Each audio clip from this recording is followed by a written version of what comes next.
Ahoj, už sme sa mesiac nevideli. V dnešnom videu by som vám chcel povedať, ako to bude ďalej s YouTubeom, takže ako začať. Vlastne už som mesiac nevydal video, čo u mňa nie je ako neobvyklé, ja väčšinou mesiac nevydal video, ale teraz si potrebujem dať prestávku na také 3 týždne až ďalší mesiac. Z osobných dôvodov nebudem toto nejako vraveť, že prečo, proste to je moja súkromná vec. Ja vás len o tom chcem informovať, že si tú prestávku dávam.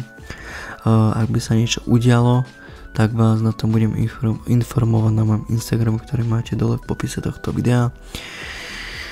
Ja viem, toto video bolo strašne krátke, nezvyknem dávať takéto krátke videá, okrem tých svojich tutoriálov, ktoré robím.